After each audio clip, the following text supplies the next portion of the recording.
Donald ট্রাম্পের কঠোর অভিবাসন নীতির অংশ হিসেবে দেশটির পররাষ্ট্র দপ্তর এখন পর্যন্ত বিদেশি নাগরিকদের 1,75,000-এর বেশি ভিসা বাতিল করেছে।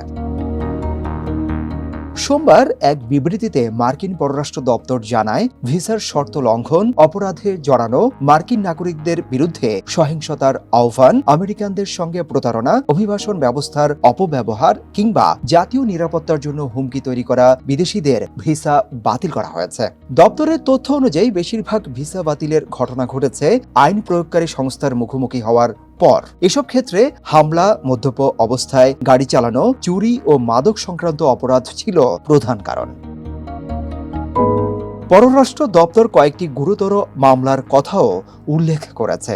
এর মধ্যে রয়েছে ধর্ষণ ও যৌন নিপীড়নের অভিযোগে অভিযুক্ত একজন, অপহরণ ও মানব পাচারের অভিযোগে অভিযুক্ত আরেকজন এবং শিশু যৌন নির্যাতনের সামগ্রী রাখার 1 ডজনের বেশি অভিযোগে অভিযুক্ত একজন। ভিসা প্রদানের ক্ষেত্রেও কঠোরতা বাড়িয়েছে প্রশাসন। আবেদনকারীদের সামাজিক যোগাযোগ মাধ্যমের কার্যক্রম যাচাই আরও জোরদার করা হয়েছে এবং নিরাপত্তা যাচাইয়ের পরিধিও বাড়ানো হয়েছে।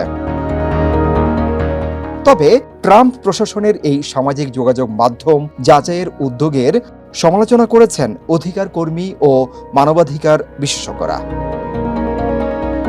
Desk report, hello Bangladesh.